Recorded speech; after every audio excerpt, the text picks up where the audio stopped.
నమస్తే, welcome to our channel. నేను ప్రియాంకారావు.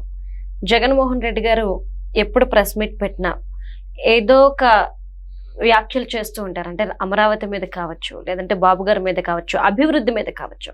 కానీ నిన్న చేసిన ఏవైతే కొన్ని కీలకమైన వ్యాఖ్యలు ఉన్నాయో ఈరోజు అవి చర్చనీయాంశంగా అయ్యాయి. ప్రజలు కూడా ఆలోచించాల్సిన అవసరం ఏర్పడింది. ఎందుకు అంటే అసలు రాజధాని ఎందుకు రాష్ట్రానికి? రాజ్యాంగం చెప్పలేదు కాబట్టి సీఎం ఎక్కడుంటే అదే రాజధాని. ఇంకొక మాట ఏంటి, చంద్రబాబు నాయుడు గారు రాయలసీమకి అన్యాయం చేశారు, అందుకు రేవంత్ రెడ్డి గారి మాటలే సాక్ష్యం, రాయలసీమ ద్రోహి చంద్రబాబు నాయుడు అని చెప్పేసి. ఎలా చూడాలి మాట? నిజంగానే ఆయన ద్రోహ రాయలసీమకి అనేది తెలుసుకుందాం. మనతో మాట్లాడడానికి ప్రముఖ పొలిటికల్ అనలిస్ట్ అంకమరావు గారు ఉన్నారు, ఆయన అడిగి తెలుసుకుందాం. నమస్కారం సార్. సార్, జగన్మోహన్ రెడ్డి గారి మాటలు విన్నాకంటే ఆ ప్రెస్ మీట్ చూసాక ఓవరాల్ గా మీకు ఏమనిపించింది? అంటే అందులో ముఖ్యంగా అంశాలు ఏంటి అంటే రాజధాని అవసరం లేదు, అసలు అమరావతి అనే పేరు కూడా పలకట్లేదు సార్ జగన్మోహన్ రెడ్డి గారు, సో కాల్డ్ అంట. నెక్స్ట్ రాయలసీమ ద్రోహి చంద్రబాబు నాయుడు గారు, సాక్షాత్లో రేవంత్ రెడ్డి గారి సాక్షి. మీరేమంటారు, నిజంగా ద్రోహ? ఇప్పుడు రాజ్యాంగంలో రాజధాని లేదు అని ఒక మాట అన్నారు. అవును. విభజన చట్టంలో హైదరాబాదు తెలంగాణకి ఆంధ్రప్రదేశ్కి ఉమ్మడ రాజధాని 10 సంవత్సరాలని చెప్పి మెన్షన్ చేసిన విషయాన్ని మర్చిపోయాడు. అవును. తర్వాత ఈ రాష్ట్రం అంటే విభజిత రాష్ట్రం అసెంబ్లీలో తీర్మానం చేసి రాజధాని ఎక్కడో నిర్ణయించుకునే హక్కు వాళ్ళకు ఉంది అని చెప్పని కూడా దాంట్లో మెన్షన్ చేశారు. మరి ఆ రెండు పదాలను ఏమంటారు? రాజధాని గురించి అంత స్పష్టంగా ఉన్న తర్వాత రాజధాని గురించి, రాజ్యాంగం గురించి అతను మాట్లాడుతున్నాడు అంటే దాని గురించి అతని గురించి ఏం మాట్లాడాలో, ఎందుకు అలా మాట్లాడుతున్నాడో అర్థం కావట్లేదు. ఒకటి మాత్రం చాలా స్పష్టంగా అర్థమవుతుంది. ఏందంటే కేంద్రం అమరావతి రాజధాని ఆంధ్రప్రదేశ్కి అని చెప్పని గెజిటెడ్ నోటిఫికేషన్ విడుదల చేయబోతుంది. ఇది ముందుగా గుర్తుంచుకోవాలి. దానికి సంబంధించి ప్రక్రియ అంతా పూర్తయింది. లా సంబంధించి, న్యాయానికి సంబంధించిన ప్రక్రియ అంతా పూర్తయిపోయింది. రేపు పార్లమెంట్లో పెట్టి పార్లమెంట్లో ఆమోదం చెప్పిన తర్వాత రాష్ట్రపతి గారికి పంపించేసి రాజధాని ఇదని చెప్పని ప్రకటన చేయబోతున్నారు. అది త్వరితగతిన జరుగుతూ ఉంది. మన చంద్రబాబు నాయుడు గారు కూడా అమిత్ షా గారిని కలిసినప్పుడు కూడా ఈ విషయం చెప్పాడు. అంతకుముందు పెంసాని చంద్రశేఖర్ గారు కూడా అంతకుముందే చెప్పాడు. మంత్రివర్గంలో మాట్లాడుకున్నా దాన్ని రాబోయే బడ్జెట్ సమావేశాల్లో దాన్ని ఆమోదింపజేస్తారు అని చెప్పని చెప్పడం కూడా జరిగింది. ఇవన్నీ వరుస క్రమంలో జరుగుతూ ఉన్నాయి. అట్లాగే అమరావతిలో ఈరోజు విపరీతంగా పనులు జరుగుతూ ఉన్నాయి. ఇవన్నీ చూసి కడుపు మంటతోటి మనం ఏదో విధ్వంసం చేయాలనుకున్నాము, ఇక్కడ మనకి దోచుకోవడానికి అవకాశం లేదు. చంద్రబాబు నాయుడు గారు రైతులతోటి, సిఆర్డీఏ ప్రభుత్వం ముగ్గురు కలిసి భాగస్వాములతోటి అమరావతిలో అంగుళం కూడా మనం ఆక్రమించుకోవడానికి వీలైన విధంగా చట్టబద్ధంగా ఆయన చేయాల్సినంత చేశాడు. కాబట్టి ఇక్కడ రాజధాని నిర్మాణం ఏర్పాటు చేసుకుంటే మనకేంటి ఉపయోగం? ప్రజల గురించి ఆలోచించడు అతను. తనకేంటి ఉపయోగం అనే ఆలోచన మీద ఇక్కడ ఇది వద్దని చెప్పని అతను విశ్వ ప్రయత్నం చేశాడు, కానీ ఏమి చేయలేకపోయాడు. ఆ క్రమంలో భాగంగా ఈరోజు ఒడివడిగా అడుగులు వేస్తూ ఉండే తలకి తట్టుకోలేకపోతా ఉన్నాడు.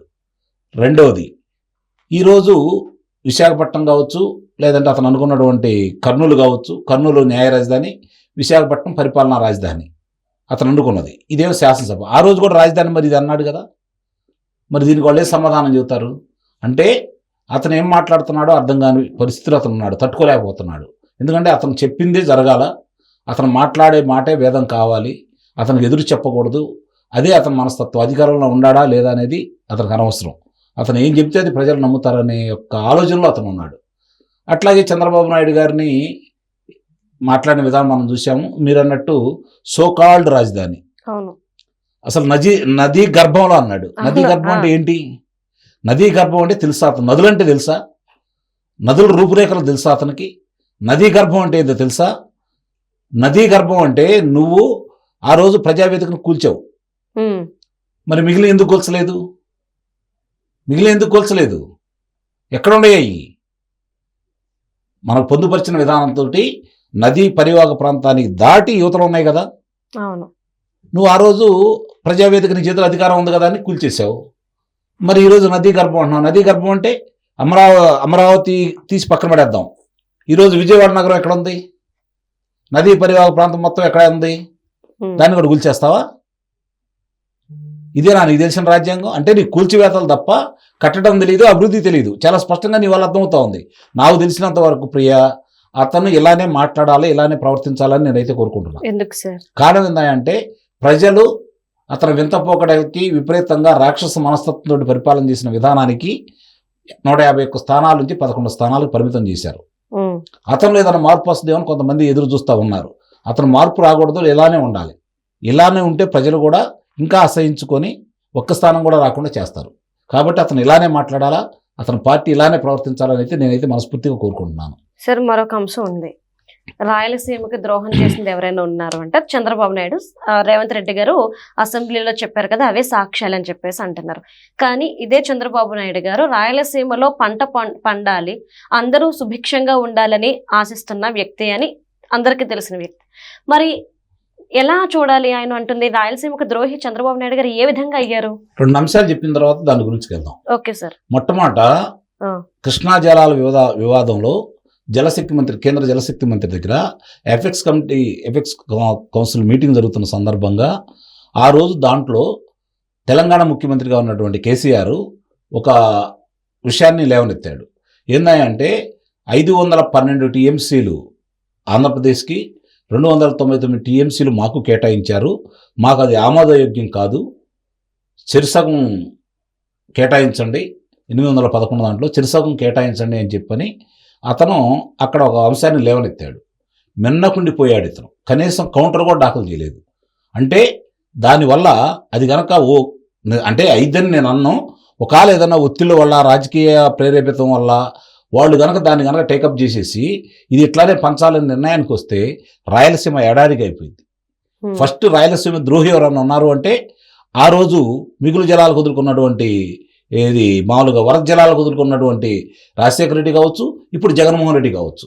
వీళ్ళు రాయలసీమలో అభివృద్ధి జరగకూడదు, పంటలు పండకూడదు, అక్కడ ముఠా తగాదాలు అలానే జరుగుతూ ఉండాలి, అలానే రాక్షసత్వంగా ప్రవర్తిస్తూ ఉండాలి, వాళ్ళ చేతుల్లోనే జనం ఉండాలి, వాళ్ళు చెప్పినట్టు వినాలనే తత్వంతో వీళ్ళు ఉన్నారే తప్ప వాళ్ళ కాళ్ళ మీద వాళ్ళు నిలబడి ఈరోజు చంద్రబాబు నాయుడు గారు పులివెందులకు నీళ్ళు అందించాడు. నీ పులివెందులకు నీళ్ళు ఇచ్చాడు చంద్రబాబు నాయుడు గారు. ఈరోజు చీనీ తోటలు అక్కడ అద్భుతంగా ఉన్నాయి. రెండోది, అనంతపురం జిల్లాలో ఈరోజు హార్టికల్చర్ డెవలప్ చేసిన సందర్భంగా చంద్రబాబు నాయుడు గారు అక్కడ నుంచి అరటి గెలలు ఈరోజు ఢిల్లీకి రవాణా అవుతూ ఉన్నాయి ప్రత్యేకమైనటువంటి రైళ్ళు. ఇది ఎప్పుడన్నా ఊహించాము మనం? రాయలసీమ ఈరోజు రత్నాల సీమ చేయాలని చెప్పని, రాయలసీమ సీమగా ఉండాలని చెప్పని చంద్రబాబు నాయుడు గారు ప్రయత్నిస్తున్నాడు. రాళ్లసీమ, బాంబుల సీమ, కరుకు కత్తులతో విన్యాసాలు చేయాలని చెప్పని జగన్మోహన్ రెడ్డి ఆలోచిస్తున్నాడు. ఎవరు రాయలసీమ ద్రోహి? ఆ రోజు గాలి జనార్దన్ రెడ్డికి ఎన్ని భూములు కేటాయించారు? బ్రహ్మిణి దానికి కావచ్చు, వేరే దానికి కావచ్చు. మరి ఈ రోజు దాంట్లో ఏమైనా నిర్మాణాలు జరిగినాయా అంటే ఆ రోజు మన లేపాక్షి కళ్ళ ముందు కనపడతానే ఉన్నాయి. లేపాక్షి మరి పరిశ్రమలకు వచ్చేతలకి కియా పరిశ్రమను పెట్టింది చంద్రబాబు నాయుడు గారు.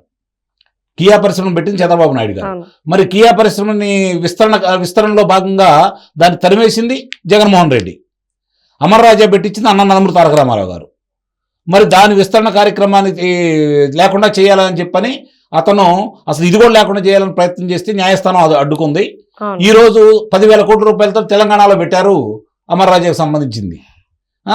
జాకీ పరిశ్రమ వస్తే, అంతర్జాతీయ సంస్థ జాకీ పరిశ్రమ రాప్తాళ్ళు వస్తే దాన్ని తరిమేసింది జగన్మోహన్ రెడ్డి. ఎవరు రాయలసీమ ద్రోహులు? 12,500 కోట్ల రూపాయలు ఖర్చు పెట్టాడు 2014 నుంచి 2019 వరకు రాయలసీమలో మామూలుగా నీటి రంగ ప్రాజెక్టులను పూర్తి చేయాలని చెప్పి చంద్రబాబు నాయుడు గారు. నువ్వు 5 సంవత్సరాలు 2,500 కోట్లు మాత్రమే నువ్వు ఖర్చు పెట్టావు.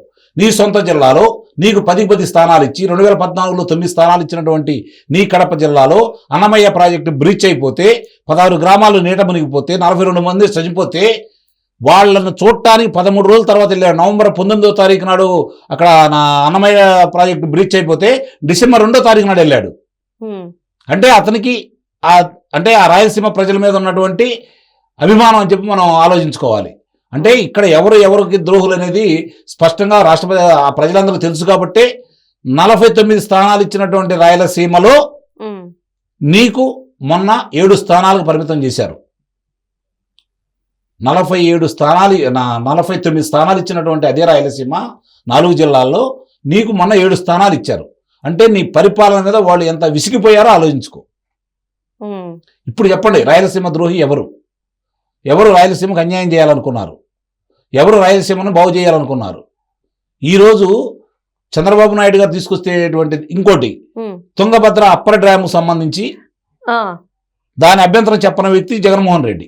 అవును సార్. మరి దానివల్ల కర్నూలు, అనంతపురం జిల్లాలు నిజంగా కరువుతోటి ఎంత ఇబ్బంది పడిపోతూ ఉంటాయి. మరి అతను ఈరోజు వచ్చి చెబుతూ ఉన్నాడు అంటే జనాలు అర్థం చేసుకున్నారు. మనం ప్రత్యేకంగా జనాలు చెప్పాల్సిన అవసరం లేదు, ఎవరి పరిపాలన ఏందని చూసుకున్నారు. అందుకే అతను మారకూడదు, ఇలానే ఉండాలి. రాజకీయంగా అతను కానీ అతని పార్టీ కానీ మనుగడ సాగించే అవకాశం లేదు. అది అతను ఇంకా ప్రూఫ్ చేసుకుంటున్నాడు. చిన్న చిన్న అవకాశాలు కూటమిస్తున్నా కూడా అతను మళ్ళీ వచ్చి తన్నుకుంటున్నాడే తప్ప ఉమ్, అతను ప్రజల మనసులో అతను ప్రజల మనసులో నిలిచిపోయే విధంగా పరిపాలన చేయలేదు, రాజకీయ నాయకుడిగా ఎదగలేదు. Okay, right. Thank you so much sir. Thank you.